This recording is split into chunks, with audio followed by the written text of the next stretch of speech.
ప్రతి అమావాస్య సందర్భంగా టీమ్ 8 సోషల్ ట్రస్ట్ సభ్యులైన సుబ్బయ్య, పుల్లయ్య, నాగరాజు, కాశీనాథ్, నాగేష్, సత్యం, వాసు, సంతోష్ల ఆధ్వర్యంలో నిర్వహిస్తున్నటువంటి అన్నదాన కార్యక్రమం ఈరోజు కుత్బుల్లాపూర్ నియోజకవర్గం గాజుల రామారం డివిజన్లోని చిత్తారమ్మ తల్లి ఆలయం ఎదురుగా నిర్వహించారు.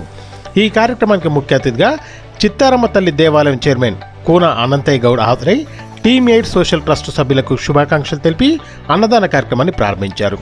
ఈ సందర్భంగా ఆయన మాట్లాడుతూ పక్కింటి వాడికి గ్లాస్ మంచినీళ్లు కూడా ఫ్రీగా ఇవ్వని ఈ రోజుల్లో కొన్ని వేల మందికి అన్నదాన కార్యక్రమం చేయడం చాలా గొప్ప విషయం అన్నారు. కేవలం అన్నదానమే కాకుండా నిరుపేదలుగా ఉండి పిల్లలకు పెళ్లిళ్లు కూడా చేయలేని స్థితిలో ఉన్నవారికి చేయూతగా వారి పిల్లలకు పెళ్లిళ్లు జరిపిస్తూ భోజనాలు పెట్టించి పెట్టుపోతలు కూడా చేస్తున్నారంటే వీరు చేస్తున్న సేవ చాలా గొప్పదన్నారు. ఇలాంటి వీరికి ఆ దేవుడు మంచి ఆయురారోగ్యాలను ప్రసాదించాలని, అలాగే కొన్ని లక్షల మందికి అన్నదాన కార్యక్రమం చేసేలా ఆశీర్వదించి వీరి కుటుంబ సభ్యులను కూడా దీవించాలని మనస్ఫూర్తిగా కోరుకుంటున్నట్టు కూన అనంతయ్య గౌడ్ తెలియజేశారు.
సోషల్ ట్రస్ట్ పత్యారు గ్రూప్ వాళ్ళు ఇక్కడ గాజురామరంలో చిత్తారామ దేవస్థానం సమీపంలో ఎదురుగా మరి ఈరోజు పెద్ద ఎత్తున అన్నదాన కార్యక్రమం చేశారు కాబట్టి మా ఏరియాకి వచ్చి ఇక్కడ చేశారు కాబట్టి సంతోషము.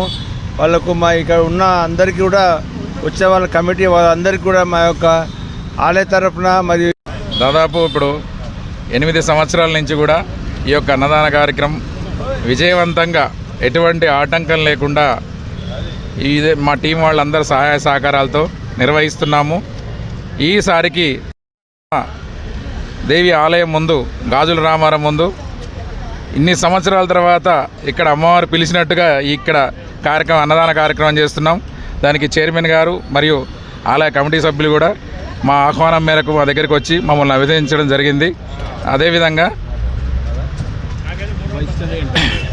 మేము వైష్ణవ్ ఎంటర్ప్రైజెస్ సార్ మాకు ప్లేస్ ఇచ్చి ఇక్కడ అన్నదానం కార్యక్రమం చేసుకోండి చాలా సంతోషం వ్యక్తం చేయడం జరిగింది.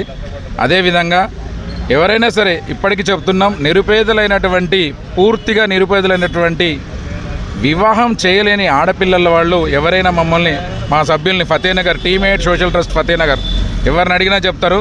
మమ్మల్ని సంప్రదిస్తే మేము ప్రతి ఒక్కటి కూడా ఒక తండ్రి తన పిల్లకి ఏ విధంగా జరుపుతుందో ప్రతి ఒక్క కార్యక్రమం మేము జరిపి ఆ విధంగా వివాహం జరిపేసి ఇలాంటి కార్యక్రమం మేము చేస్తాము. ఇప్పటికీ 5 వరకు పెళ్ళిళ్ళు చేసాము. ఉచిత వివాహం అంటే ఒక జంటలుగా ఒక 10-15 జంటలను వివాహం చేయడం కాదు, ఇండివిజువల్గా స్పెసిఫికేషన్గా ఇండివిజువల్గా ఒక జంటకు మాత్రమే వాళ్ళ తండ్రి కనుక ఎంత ఉన్నతంగా చేయాలో అంత ఉన్నతంగా చేసి మేము వివాహం చేయదలుస్తాము. టీమ్ 8 సోషల్ ట్రస్ట్ అదేవిధంగా మా టీం సభ్యులకు కూడా ఈ యొక్క సందర్భంగా ప్రతి ఒక్కరికి కృతజ్ఞతలు, ధన్యవాదాలు. ఏ దానికి ఈ సేవ చేద్దామంటే రైట్ అని తమ్ ఇంప్రెషన్ పెట్టే సభ్యులు మా సభ్యులు కాబట్టి వాళ్ళందరికీ మనస్ఫూర్తిగా ధన్యవాదాలు.